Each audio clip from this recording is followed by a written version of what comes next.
C'est la fin du monde. Ceci n'est pas un exercice. Loki, le prince maudit d'Elbaf, autoproclamé dieu du soleil destructeur du monde, a enfin été libéré de ses entraves après avoir été emprisonné 6 ans par les géants. Ce chapitre cache une tonne de secrets allant de la véritable origine de la destruction du village Hogen par la foudre, des étranges paroles de Yarul ou encore du légendaire Ragnir possédé par ce même Loki. Tout vous sera révélé dans cette review, ne vous en faites pas, vous êtes au bon endroit. Je vous invite à commenter et à me donner votre avis sur ce chapitre de fou, notez-le, dites-moi ce que vous en avez pensé et de toutes les théories qui vous traversent l'esprit. N'oubliez pas de like cette vidéo pour le référencement, mais également pour fêter notre retour sur Twitch dans un nouveau live ce soir à 20 h. En première partie, on discutera ensemble du chapitre et de ses mystères, et en deuxième partie, on ouvrira enfin et pour la première fois des cartes One Piece dans leur version française. Ce miracle n'est possible que par la Gizette Family qui m'a purement et simplement envoyé 4 displays à ouvrir de leur plein gré et sans rien attendre en retour. Alors écoutez, même si ce n'est pas censé être un placement de produit ou un partenariat, j'ai pas de code promo à vous donner, je suis obligé de les remercier une nouvelle fois ici en vidéo pour cet acte totalement désintéressé, alors merci encore. Eh bien écoutez, rendez-vous ce soir sur Twitch pour tout ça, mais surtout rendez-vous maintenant pour une nouvelle analyse exceptionnelle, peut-être même la plus grande vidéo du One Piece Game, qui sait. L'abus.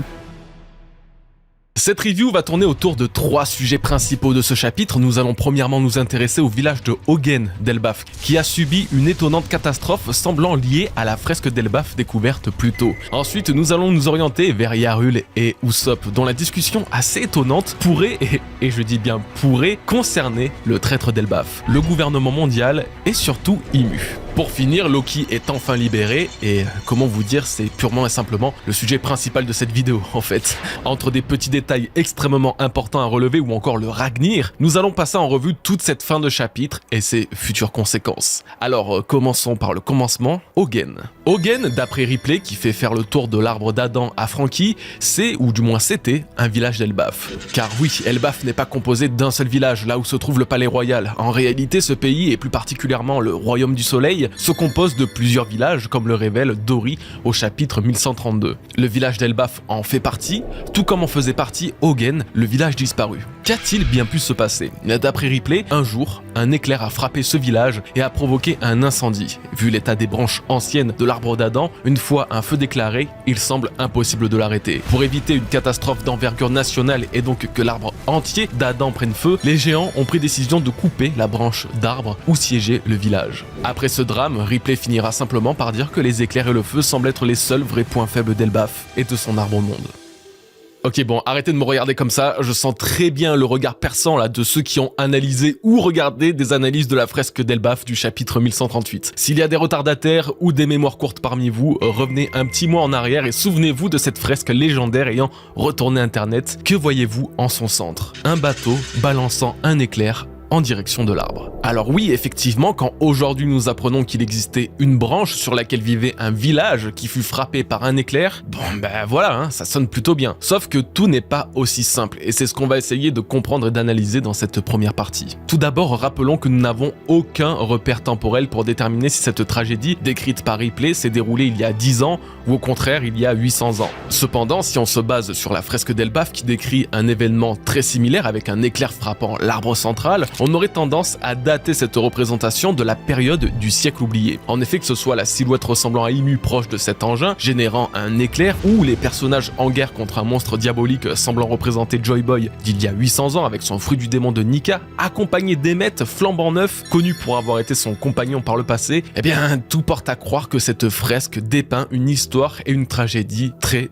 ancienne. Attention, nous ne sommes pas à l'abri d'une surprise révélant que cette fresque est en fait une vision du futur et de la prochaine guerre qui se prépare, évidemment. Toutefois, en restant sur l'analyse la plus simple et formelle possible, on aurait facilement la possibilité d'associer cette histoire à celle du siècle oublié. Donc, à choisir, je dirais que cela fait 800 ans que ce village a été détruit par ce coup du ciel, en particulier car il est plus facile de justifier sa destruction à cette époque que si elle avait eu lieu que très récemment. Vous allez voir, c'est très simple, mais suivez bien. Elbaf est totalement associé à la légende de Nika, le dieu du soleil, au point où l'on considère désormais que cette contrée est le berceau de cette divinité. existé. Hasard ou non, Elbaf, qui est composé de 3 niveaux où semblent vivre les géants, voit l'un de ces niveaux se nommer le Royaume du Soleil, affirmant encore plus leur lien étroit avec le symbole solaire et surtout le symbole de Nika. Sauf que Nika n'est pas n'importe qui, c'était Joy Boy, mais encore au-delà d'être Joy Boy, c'est une figure libératrice et chaotique représentant l'ennemi ultime du gouvernement. Pour faire très simple et très condensé, les pays défendant les valeurs et croyant en l'avatar du dieu soleil Nika sont purement et simplement des pays opposés aux valeurs du gouvernement mondial. Au-delà de cette opposition, c'est une haine viscérale et réciproque qui alimente ces deux entités ennemies depuis au bas mot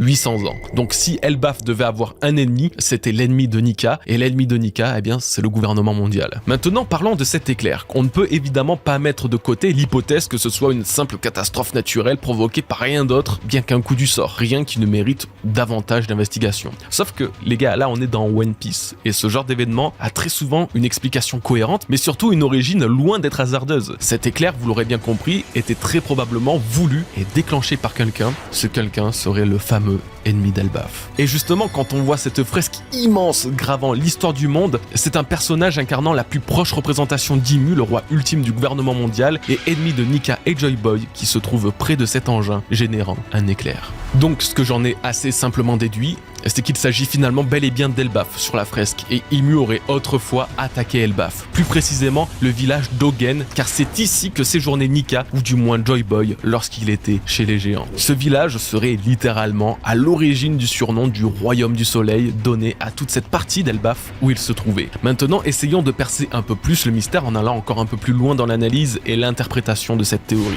L'arme utilisée par Imu pour détruire ce village serait un équivalent, voire une version ancienne de l'arme utilisée pour détruire Lulusia. Il se peut également que ce soit la preuve de son pouvoir d'arme antique et que Imu soit bien Uranus, le dieu du ciel et des étoiles, capable d'invoquer et abattre la foudre d'une telle puissance que même l'immortel arbre d'Adam n'aurait pu y résister. La raison qui l'aurait poussé à choisir cette branche à attaquer précisément, c'est que le village d'Ogen aurait pu avoir une forte connexion avec le dieu Nika, voire que Nika, et donc par extension Joy Boy, vivait ici. Cette attaque lui aurait été entièrement destinée, et si je vous dis ça, ce n'est pas pour rien. Retournons au chapitre 1131, vous l'avez peut-être oublié comme moi je l'ai oublié lorsque j'analysais la fresque d'Elbaf et les textes de Harley, je m'en mords encore les doigts maintenant, mais les enfers, où se trouve Loki, enchaîné, porte un nom bien précis. Il s'agit du premier monde et il existe depuis des milliers d'années. Mais plus encore, toujours d'après Loki et sûrement les histoires contées par les géants, c'est ici que le soleil meurt. Maintenant, repensez à ce que je vous ai dit. Nika, le soleil, serait mort ici sur Elbaf, dans le village d'Ogen, par l'utilisation d'une arme antique d'Imu. Et là vient une petite subtilité. Où croyez-vous que ce village est tombé lorsque les géants ont dû abattre la branche qui le portait? Dans les enfers. Le premier monde, là où le soleil se meurt. Donc ce n'est peut-être pas un hasard si Oda dans le chapitre précédent a bien pris le soin de dessiner la tour du palais royal coupée par Gaban, chutée lentement jusqu'à s'écraser dans le monde des enfers tout en bas. Aujourd'hui, et avec cette théorie, cette scène ressemble à un écho de ce qui s'est passé autrefois, possible raison pour laquelle il a illustré de cette manière dans le dernier chapitre. Les ruines et débris du village d'Ogen, ultime résidence de Joy Boy, auraient chuté dans le premier monde, les enfers, là où le soleil meurt, là où le soleil est mort. Avec cette théorie en tête, je vous conseille de vite fait checker la fin du chapitre 1129, puisque c'est dans celui-ci que, sous le nom et le titre de Dieu Soleil, Rod subira une attaque foudroyante sous un épais nuage noir provoqué par Nami, sonnant comme un parallèle avec une utilisation d'une arme antique céleste pour anéantir l'ancien Dieu Soleil sur Elbaf. Alors bien sûr, ça reste de la théorie pure et dure, comme je l'ai dit initialement. C'est peut-être vraiment qu'un événement hasardeux, sans lien avec de telles histoires. Mais ça serait beaucoup moins drôle à lire si c'est le cas, alors écoutez, faisons marcher notre imagination. Maintenant, pour conclure cette partie comme il se doit, je vais aborder deux derniers sujets concernant cette même révélation. Le premier, c'est Ener, évidemment. On ne peut pas lire un chapitre de One Piece nous disant noir sur blanc qu'un éclair assez puissant a détruit une branche d'Elbaf sans penser derrière une seule seconde au dieu de la foudre en personne et accessoirement celui dont la réapparition est la plus attendue de tout One Piece. Maintenant, trois hypothèses s'offrent à nous. Soit la destruction de Ogen a bel et bien eu lieu il y a plus de 800 ans et donc notre Enerinu n'a strictement rien à voir avec cette histoire. Soit la destruction de Hogen a eu lieu il y a plus de 2 ans et Ener risque encore une fois de ne rien avoir à voir avec cette histoire puisqu'il était sur Skypiea à cette époque dans la première partie du Nouveau Monde. Soit la destruction de Hogen a eu lieu récemment et là Ener pourrait en être à l'origine. Malheureusement, cela ne semble pas concorder avec les paroles de Ripley, laissant penser que cet événement a eu lieu il y a au minimum plusieurs dizaines d'années.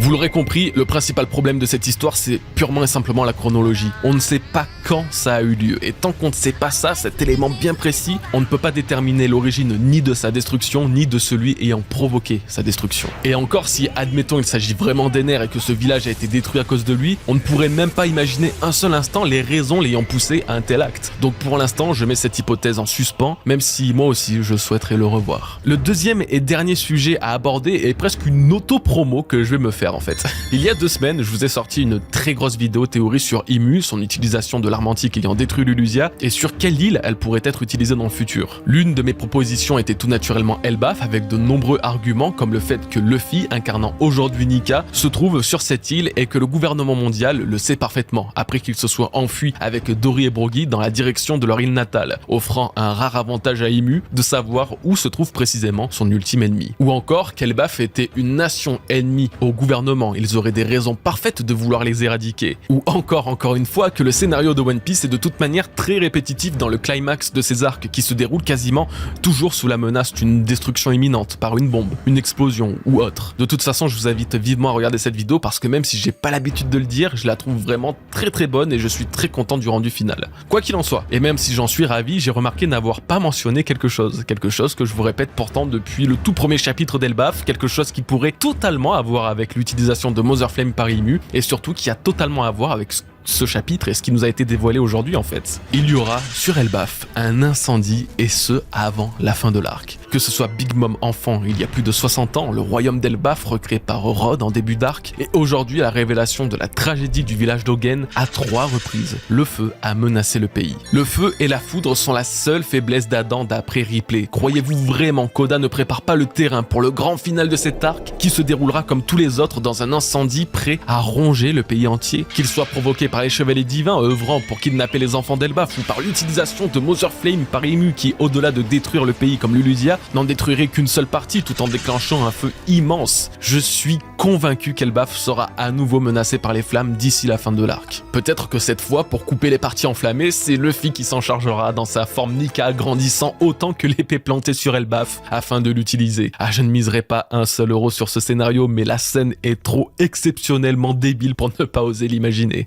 Bon, en tout cas, voilà les bros. Voici mon avis et mes théories sur l'histoire de ce village, sur cette branche qui n'existe plus aujourd'hui. Faites-moi part de vos propres théories ou dites-moi si vous avez été convaincu des miennes. Je vous attends dans les commentaires. Allez, on a du ping sur la planche. On passe à la suite et pour le coup, on passe surtout du coq à l'âne avec une étrange discussion entre Yarul et Usopp. Bon, pour la partie qui va suivre, j'en suis absolument désolé, mais ça va vraiment ressembler à une théorie du complot sur un site russe douteux, un soir de pleine lune. Je peux juste pas dire mieux, mais avec le temps, vous savez que je vous dis tout ce qui me passe par la tête dans les reviews. Désolé, c'est incontrôlable. Donc, Usopp et Yarul sont ronds comme des queues de pelle, expression bien fleurie pour dire qu'ils sont bien bourrés, et Usopp demande à Yarul son type de femme, ce à quoi le géant répond une femme plus âgée. Vu qu'il parlait à l'instant de la beauté de Nami, on peut croire que Yarul voulait dire des femmes plus âgées que Nami. Sauf que non, parce que Usopp lui-même a compris la même chose que nous, Yarul préfère les femmes plus âgées que lui-même. Et la réaction d'Usopp, similaire à la nôtre, encore une fois, se soldera par un « Haha, mais what the fuck, mec? T'es le plus vieil homme du monde entier, personne de plus vieux que toi n'existe. »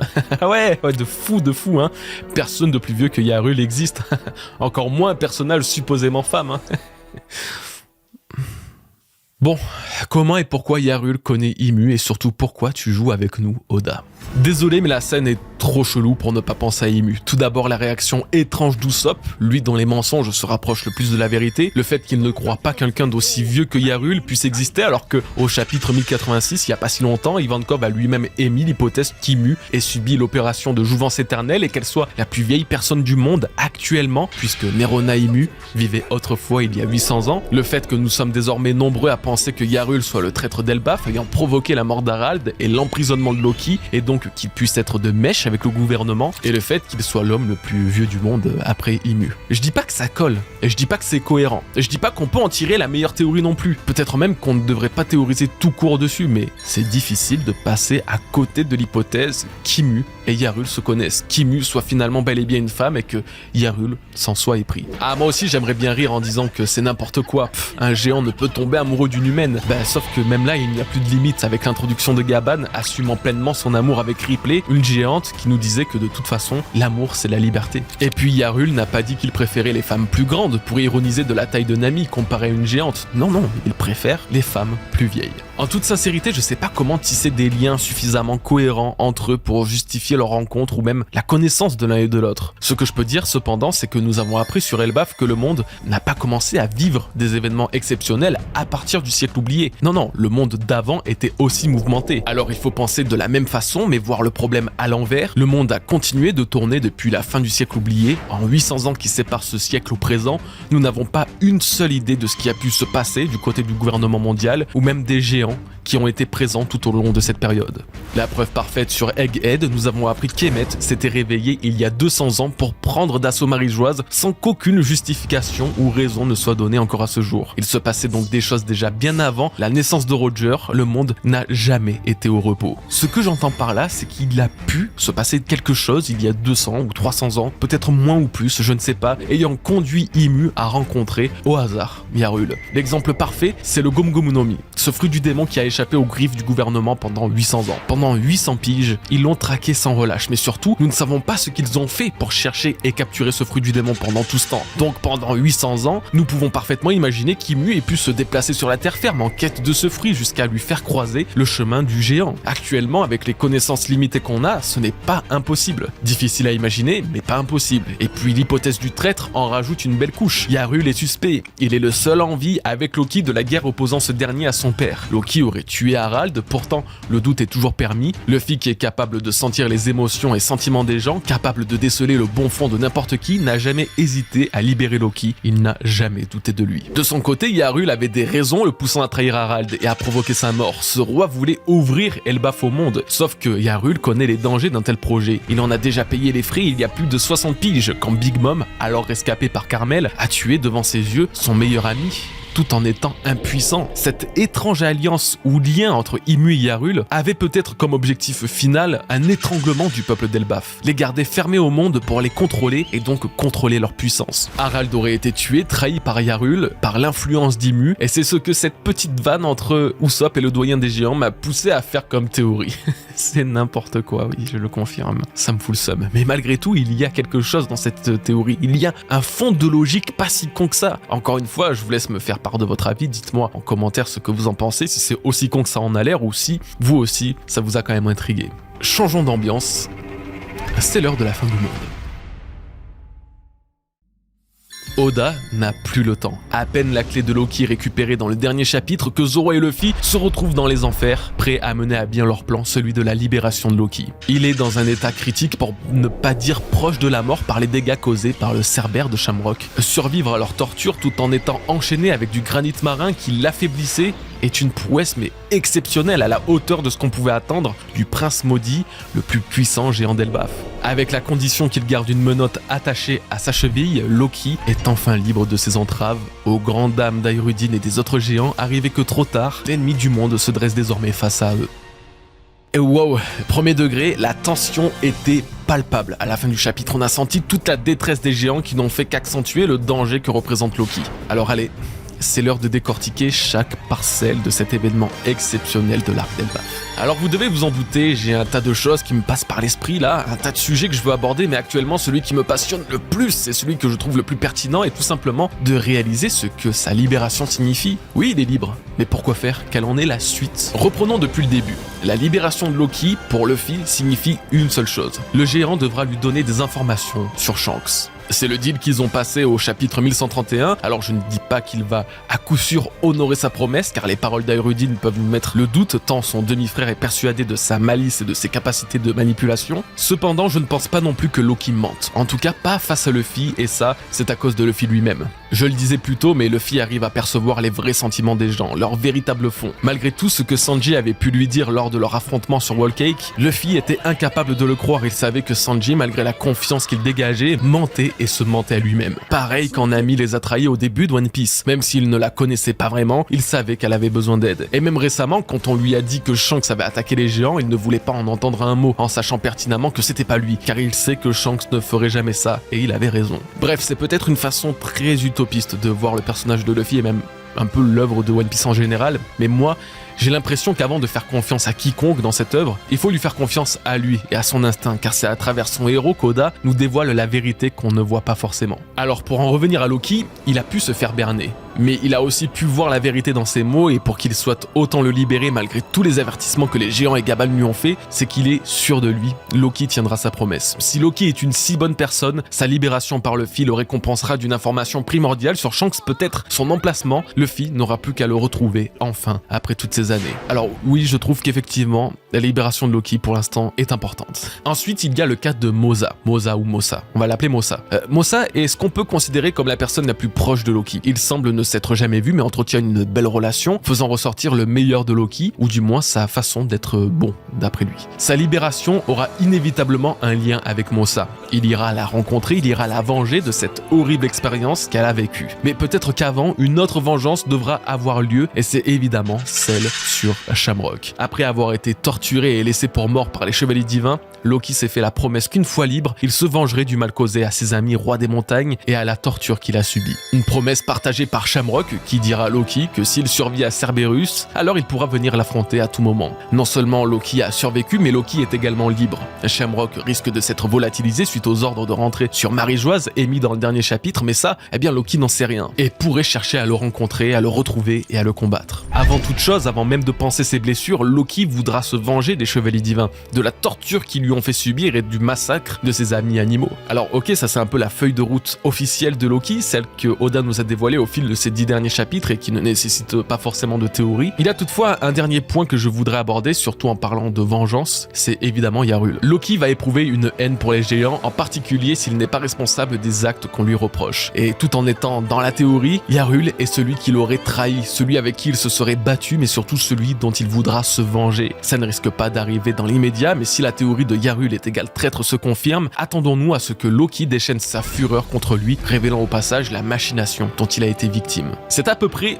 tout, je pense, concernant les obligations de sa libération, mais il y en a une autre dont je n'ai pas parlé, puisqu'elle ne représente ni plus ni moins que l'intégralité du prochain sujet, la fin du monde. C'est la première chose qu'on nous dit de lui et de ce qu'engage sa libération. Offrez-lui la libération, mais si c'est le cas, vous offrez aussi la condamnation du monde entier, car Loki voudra le détruire. Et ça, Oda n'a pas manqué de nous le rappeler durant tout l'arc. Chapitre 1130, chapitre 1136 à 2 reprises, chapitre 1139 à 2 reprises également, et enfin aujourd'hui dans le chapitre 1141. La libération de Loki est définitivement le synonyme d'un grand cataclysme, d'une malédiction, l'ouverture de la boîte de Pandore. Et à force de l'entendre dire, je finis par y croire aussi. Ils m'ont convaincu, Loki va apporter la désolation. Les mots d'Aerudine, qui est, je vous le rappelle, son demi-frère, sont très durs à ce sujet. Il est rusé, cruel, impitoyable et sinistre, c'est l'ennemi du monde. En plus de parfaitement décrire le vrai Loki, dieu nordique de la malice, il est évident que si Aerudine tient ce genre de propos, c'est qu'il a ses raisons. Je ne dis pas qu'elles sont bonnes, je ne dis pas qu'il n'y a rien d'autre derrière, mais en tout cas,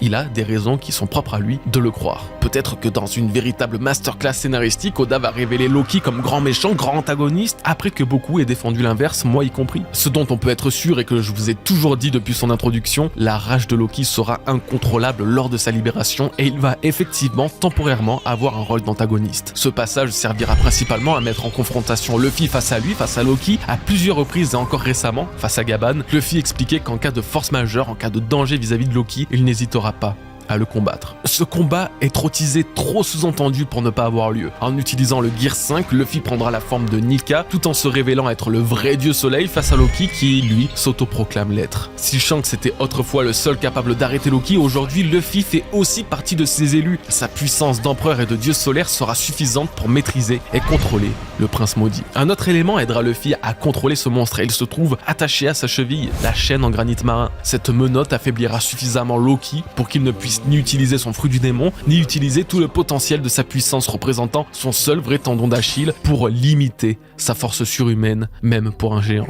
Tant qu'il possède ces menottes, il ne pourra aucunement utiliser son fruit du démon, signifiant qu'on va devoir attendre encore longtemps avant de connaître ses vrais pouvoirs. Dernière chose et non des moindres, ses blessures. Les chevaliers divins lui ont infligé suffisamment de blessures pour tuer n'importe quel géant. Lui a survécu tout en étant de base affaibli par le granit marin. Il n'aura donc pas tout son vrai potentiel, pas sa vraie forme, à cause d'un état physique déplorable. Ce qui tombe plutôt bien, c'est que près de lui se trouve Gerd, la médecin de l'équipage des nouveaux géants, personnage qui est d'ailleurs le seul à avoir plus ou moins défendu Loki en disant de Rhodes que c'est lui qui devrait porter le surnom de honte d'Elbaf à la place du prince. Gerd serait la seule à vouloir un minimum aider Loki en lui apportant les premiers secours nécessaires à sa survie car, comme le disait Luffy et Zoro, il était aux portes de la mort. Je vais vous dire quelque chose, mais de toute façon, Loki risque de refuser de lui-même qu'on lui accorde ses soins. Il semble tenir encore le coup, mais surtout il va expliquer qu'il utilise cette douleur physique et morale pour alimenter sa soif de destruction avec sa rage comme carburant. La fierté de Loki sera telle qu'il préférera mourir que de recevoir de l'aide, surtout de la part de ceux l'ayant enchaîné. Nous en avons vu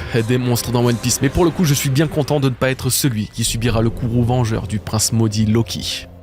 On va aborder l'un des derniers sujets de cette review avant le courrier de Goji dans lequel je répondrai à toutes vos questions. Ce dernier sujet, c'est le nom de Ragnir prononcé par Aerudine lorsqu'il dit à Loki de le déposer. Sauf qu'Oda a volontairement laissé une scène, je trouve, assez incompréhensible, ou en tout cas pas forcément très claire à la première lecture, pour nous révéler, je pense, ce qu'est véritablement Ragnir que dans le prochain chapitre. Nous allons essayer de prendre un peu d'avance et de comprendre ce qu'est vraiment ce Ragnir. Pour ce faire, on va directement viser en direction de la version japonaise du chapitre puisque les kanji utilisés dans Ragnir se forment du kanji de fer et du kanji de foudre. Donc Oda veut donner les attributs du fer et de la foudre à ce Ragnir, ce qui nous donne un premier indice de la nature de cet objet. Un objet qui serait vraisemblablement son marteau. Déjà car c'est après l'avoir empoigné qu'Aerudine lui dira de lâcher Ragnir, mais aussi parce que le kanji du fer et celui de la foudre sont absolument parfaits pour représenter une arme légendaire de la mythologie nordique. Mjolnir. Mjolnir est à l'origine le marteau de Thor, vous le savez tous très bien. Ce marteau est également considéré comme l'arme la plus puissante des dieux, mais surtout a une étymologie variée, l'appelant le broyeur ou encore le faiseur de foudre. Qu'aujourd'hui Oda ait accordé à Loki, être de base divin et légendaire de la mythologie nordique et tout autant légendaire dans One Piece, un marteau dont le nom est composé du kanji de la foudre laisse alors suggérer que ce chapitre 1141 a officiellement introduit ce qui serait le Mjolnir de One Piece. Ragnir sera alors le marteau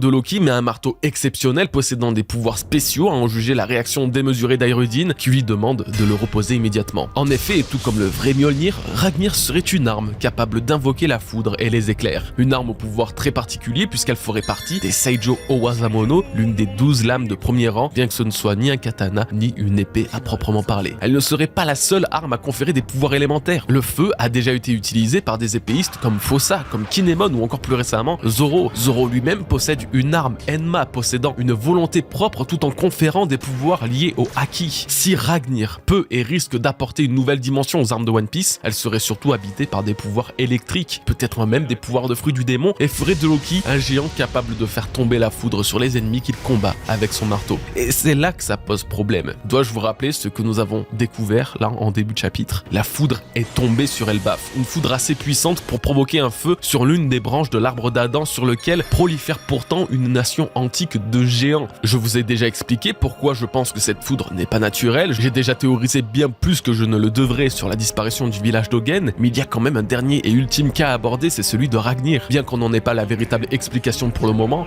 je pense personnellement que la destruction du village d'Ogen suite à cet incendie a eu lieu dans la période du siècle oublié. Et une autre hypothèse valable serait que la foudre n'ait non pas été invoquée par Ymir ou que sais-je encore, mais bien par Ragnir, le marteau de Loki. Non, Loki ne serait pas à l'origine de cet incendie et de cette catastrophe, elle se serait déroulée il y a 800 ans, mais Ragnir, lui, est un marteau qui tire peut-être ses origines de cette période. Il ne serait pas la première arme à être si vieille, regardez le tout premier Kitetsu, le plus puissant, celui qui semble être possédé par Venujiro et qui semble aussi avoir été forgé il y a plusieurs siècles. Il pourrait alors dater du siècle oublié. Tout comme Ragnir, cette arme divine aurait été créée il y a 800 ans et représenterait la plus puissante des armes d'Elbaf, une arme divine portant le nom d'un dieu que personne parmi les géants n'osait porter portée tant elle est synonyme de cataclysme. Ragnir pourrait invoquer la foudre et c'est cette foudre et cette arme qui aurait précipité le village d'Ogen dans le chaos, devenant aujourd'hui un symbole maudit et haï par les géants que Loki, lui, n'a pas hésité à contrôler en s'en emparant. Ce serait aussi la raison pour laquelle Odin a introduit ces deux sujets dans le même chapitre, la destruction de Ogen et la mention de Ragnir, car les deux seraient intimement liés. Et ben les gars, cette branche-là, elle en aura fait couler de l'encre. Et même en général, ce chapitre était vraiment excellent. La libération de Loki est vraiment l'un des événements sur le court terme que j'attendais le plus de cet arc. Tout va d'ailleurs extrêmement vite et on peut déjà imaginer avoir un aperçu des pouvoirs du prince maudit dès le 1142 en fait. Mais avant de parler du prochain chapitre, parlons déjà de toutes vos questions posées sur Twitter et en commentaire YouTube pour le courrier de Goji. Et voilà les gars, ça c'est de la transition. Question par rapport au chapitre de cette semaine. Pensais-tu que Loki était aussi grand? Perso, j'étais hyper étonné. Alors ouais, pour le coup, je suis pas du tout étonné parce qu'on nous disait déjà il y a quelques chapitres qu'Harald avait du sang de géant antique, Loki étant ainsi son fils, lui aussi a dû en hériter et donc hériter de leur taille bien supérieure à celle des géants normaux. D'ailleurs, Zoro lui-même le compare à Oz en termes de taille. Le problème, c'est que Oda, pour le coup, il gère pas très bien les tailles en dessin. Je crois que j'ai jamais trouvé une scène où les tailles d'un humain et d'un géant paraissent vraiment réalistes, mais bon, après je peux pas lui jeter la pierre, je suis pas dessinateur et je peux pas imaginer à quel point ça doit être compliqué à faire. Puis aussi, concernant la taille de Loki, il y a ce truc de il doit se distinguer un peu des autres géants parce que c'est le plus puissant de tous, tu vois. Ce genre de particularité physique arrive très souvent pour ajouter de la prestance au perso, donc effectivement je suis pas étonné et je le voyais même un tout petit peu plus grand encore. Pourquoi le titre du chapitre? Est-ce juste le gag du roi avec Nami? Ça me paraît léger, ça doit cacher quelque chose. Ah non mais frérot, je crois que c'est vraiment à cause du gag de Yarul et ça appuie davantage qu'il y a quelque chose. J'ai sélectionné ta question parce que j'ai remarqué ne pas l'avoir mentionné dans la théorie, mais il est vrai que les paroles de Yarul sont si peu anecdotiques qu'elles en représentent carrément le titre du chapitre. C'est fort quand même. Donc non, on va encore une fois pas trop s'étaler, on va garder bien au chaud la théorie d'Imu et Yarul qui se connaissent, même si c'est what the fuck, à souhait. J'ai quand même vu que vous étiez nombreux à partager la même idée que moi, ça m'a rassuré alors que ça veut dire finalement nous sommes peut-être pas si fous que ça. Ou alors si on est fous on l'est tous ensemble, tant qu'à faire. Alors là, j'ai eu une envie de rebondir à une question et aussi à une réponse qu'il y a eu. Usopp se serait-il fait capturer pendant le banquet? Le fait qu'il manque de respect aux géants et qu'il essaye de convaincre Jarl que Nami est séduisante me paraît suspect, même en étant rond comme un queue de pelle. Ça me fait rire de voir que d'ailleurs on a les mêmes expressions. La réponse était, j'avoue que le comportement de Usopp n'est pas habituel, mais celui de Nami non plus. Je trouve, elle se fait discrète quand elle cherche à voler des trésors et là elle le crie sur tous les toits malgré les avertissements de Rod. Et les gars, oui, je vous assure, vous avez totalement raison, en tout cas de vous poser la question. Ils agissent étrangement, assez étrangement pour que ça nous saute aux yeux après 1100 chapitres passés à leur côté quand même. Mais c'est pas tout. Non, ce ne sont pas les seuls à être différents. Regardez Luffy. J'ai l'impression qu'en une dizaine de chapitres, il s'est énervé plus de fois qu'en 10 ans d'aventure. Face à Loki, face aux géants, face à Gaban et à plusieurs reprises face à Zoro, notamment dans ce chapitre, Luffy est tendu. Luffy est vénère. Et je sais pas si on doit vraiment chercher une justification à tout, c'est peut-être juste comme ça et pas autrement. Mais quand je vois ça, je repense aux paroles de Louis Arnott concernant Elbaf. Oui, c'est beau et incroyable, mais n'y restez pas longtemps. Et dans la review de ce chapitre mentionnant Louis Arnott et cette fin-là, eh bien, je vous disais ceci. Eh bien, la raison ayant poussé Arnott à écrire ces mots serait qu'Elbaf ait un effet purement négatif sur l'esprit des humains. La terre des guerriers éveillerait l'esprit belliqueux de tous ceux restant dessus trop longtemps, au point de les pousser à la folie. Quelles sont les raisons qui me font penser alors une telle chose? Eh bien c'est Loki au chapitre 1130 qui présentait Elbaf à Luffy en disant que il s'agit du plus puissant royaume au monde et que les feux de la guerre ne s'éteignent jamais. Comme si les tambours de la guerre ne cessent de résonner et personne ne peut y rester insensible. Ensuite je me suis demandé quel exemple pouvait donner du crédit à cette idée et j'ai pensé à Big Mom, alors que tout allait plus ou moins bien dans sa vie, au-delà du fait qu'elle se soit fait têche par ses parents, voilà, la folie l'a consumée sur Elbaf, à cause de la faim, certes, mais quand même. Cette île a fait ressortir le pire côté de cet enfant. Alors, encore une fois, est-ce que ça aurait vraiment un impact sur les Mugiwara? Est-ce qu'ils deviendront eux aussi belliqueux, totalement dingues, en restant trop longtemps sur cette île? C'est possible, mais par-dessus tout, ils pourraient aussi être embarqués dans une guerre qui n'est pas la leur. Comme le dit Arnott, cette terre est paisible, mais mieux vaut ne pas trop y séjourner, car, comme l'a dit Loki de son côté, les feux de la guerre ne cessent de brûler. Avouez que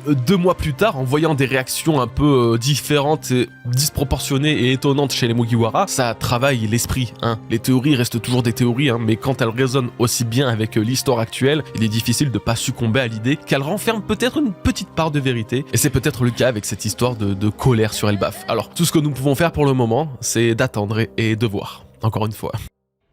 Toujours et encore la puissance, désolé, mais on est bien d'accord que les 3 chevaliers divins restant sur Elbaf ne peuvent pas vaincre l'ensemble des Mugiwara plus les géants. Alors moi je suis rarement catégorique sur la puissance, mais là je suis désolé. En effet, je vois pas comment 3 chevaliers divins pourraient faire quoi que ce soit dans un vrai rapport de force. Les Mugiwara seraient déjà suffisants pour les gérer, alors là tu rajoutes les géants et surtout Loki et Gaban. Non, ça va frère, je pense pas que les 3 chevaliers divins valent 5 Kaito non plus. C'est pour ça qu'ils devront ruser, je pense, agir avec discrétion mais surtout avec une intelligence pour ne pas avoir à affronter de face et à leur plein potentiel les monstres présents sur Elbaf. Et s'ils y arrivent malgré tout, je m'inclinerai et je me rename tout de suite Saint Figarland Goji.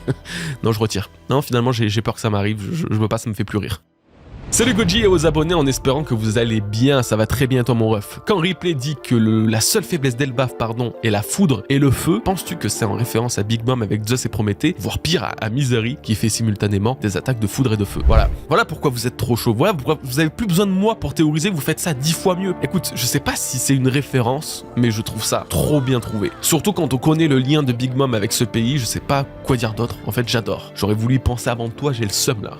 Je valide l'idée, c'est tout ce que j'ai à dire. On n'aura peut-être jamais la réponse, mais je vote pour ça. Et c'est sur cette très bonne remarque que nous allons nous laisser les amis. Merci d'avoir regardé cette nouvelle vidéo et d'avoir passé ce petit temps en ma compagnie. J'espère vraiment qu'elle vous aura plu. Vous savez ce que je vais dire, mais si vous voulez me soutenir gratuitement à un clic, hop, un petit like et c'est fini. Un petit abonnement aussi, après je vous laisse tranquille. Puis, autant que vous y êtes, un petit commentaire et c'est bon, on est parfait, on n'en parle plus. Le relou. On se donne rendez-vous la semaine prochaine donc pour certains, et pour ce soir sur Twitch pour d'autres, on va parler One Piece et ouvrir des cartes, c'est le bonheur absolu. Maintenant, portez-vous bien les refs, prenez soin de vous et de vos proches, et peace les bros.